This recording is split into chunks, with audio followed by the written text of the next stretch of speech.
they closed down all the insane asylums and no longer give out lobotomies. But there are a lot of other male creeps out here who you can tell, I don't know, they're all friends, and they're all in the same, like, circle jerks, and, it's just weird. So that clip is a couple months old, and in it, I was talking about Otis Bateman and his friends. Recently, Otis has come under fire for, being a creep. Who's surprised? Nobody's surprised. I feel like with male splatterpunk authors, like, not all splatterpunk authors, right? But with the males, like, you can tell when they're getting aroused by violence. And I could definitely tell just by reading a little bit of Otis's work. I never wanted to look at it again. And lo and behold, he has been exposed for exchanging women's nudes online without their consent. And apparently, this is some kind of, like, common thing within the splatterpunk genre for, like, the female fans to send the male authors nudes and the male authors to exchange the nudes. So far, it's just been Otis Bateman and that other guy whose name escapes me currently have been, like, exposed, but there's more of them, mark my fucking word. So my brain is kind of obsessive, and I've been doing my research on this. Now, my only sources are, like, fucking Reddit and Facebook comments, so take it with a grain of salt. I'm just sharing with you what I have learned. I'm not saying this is all true. Everything is a legend. So, like, I feel like it's worth noting. Hang on, I'm gonna get to it in just a second, but, so supposedly this Rebecca individual and Otis were in some sort of, like, affair, like a relationship thing. I don't know if it was only online or if it was in real life. I really don't know a lot of the details. I do know that Otis Bateman was married, and he told this girl that he was gonna leave his wife for her, or whatever. I know y'all are gonna accuse me of victim blaming, but, like, women supporting women means, like, not fucking with married men. Even if they say they're gonna leave their fucking wives, it's still kind of messed up and, like, not women supporting women, in my humble opinion. So we do not know currently. It seems to be, like, a common thing with the readers sending the authors the nudes. I don't know if the authors, like, ask for the nudes, or if the readers, I've heard that the readers sometimes send them out, like, unsolicited. Now, in my, this is gonna, again, get me in trouble, but I feel like if you send an unsolicited nude to somebody, you don't really have, like, a right to, like, for them not to share it. You get what I'm saying? Like, unsolicited nudes, it's like exposing yourself in real life to somebody, exposing your private parts to somebody. That is a form of SA. Let me just say, like, if I was ever a popular enough author that men were sending me dick pics, I would share it. I would make fun of them. Hell, I'll hunt your ass down, cut that thing off, and nail it to the wall, because I didn't ask for that shit. If you want me to look at it so bad, I'll look at it while it's, like, fucking nailed up on the wall. But yeah, again, I'm not defending Otis. I never liked him. I could tell he was a creep intuitively. I knew it. And I know he's probably, he's been doing more shit than just, like, sending these nudes out in a group chat or Dropbox or whatever it was. And, like, I'm sorry. I think it's a little odd that women would send splatterpunk authors nudes. Like, out of all people in the fucking world, like, why? You know, if you don't know, like, splatterpunk is extreme horror, extreme violence, gore, and a lot of RAPE.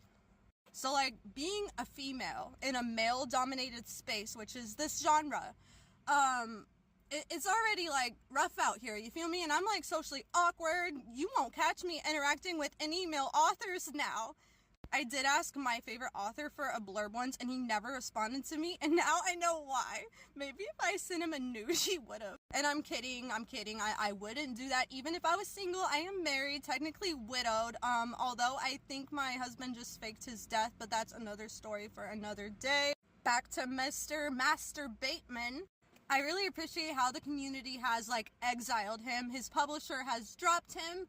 And I just appreciate, like, the community standing with women on this issue. Like, even though I said, like, it's weird that these girls are sending out, unsolicited nude to splatterpunk authors, like, it's still fucked up to share someone's nudes without their consent. It's still wrong.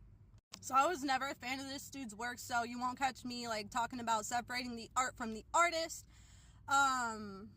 People were saying, like, online, if they were asking if his books were going to become, like, worth money, if they'll be, like, horror lost media here in the future. I honestly think Otis should just self-publish. I don't think that his books should be banned just because of what he did. For example, and I'm probably going to say this wrong, Marquise de Sade.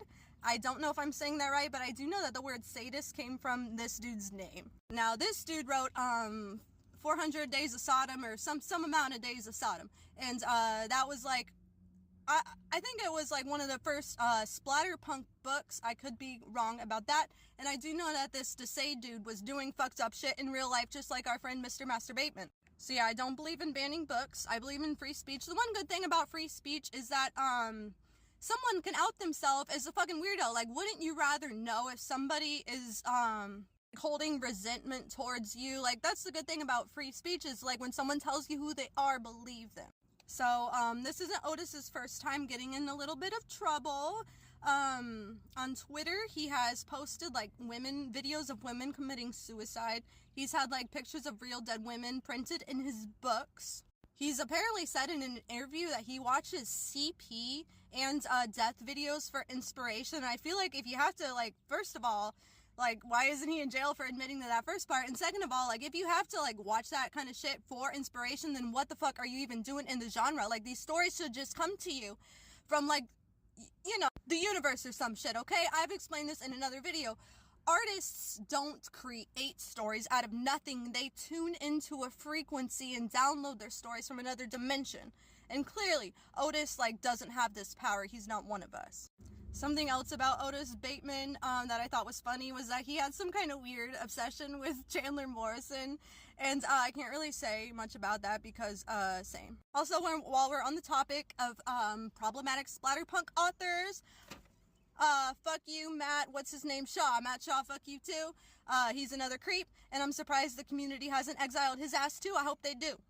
In my previous video about, when I was, like, referring to, Otis and his friends and Matt Shaw without saying their names, I also critiqued them for, like, not having a plot ever in their books. Like, all it is violence, like, with no redeemable factors. When I first, like, discovered splatterpunk, and maybe I was wrong this whole time, I thought splatterpunk was supposed to have, like, political and societal commentary, and I haven't seen that in a lot of splatterpunk books. So here's a question for everybody: is that what splatterpunk is supposed to be? Are these guys just out here ruining the fucking genre? Like people are ruining dark romance by just putting smut with no plot?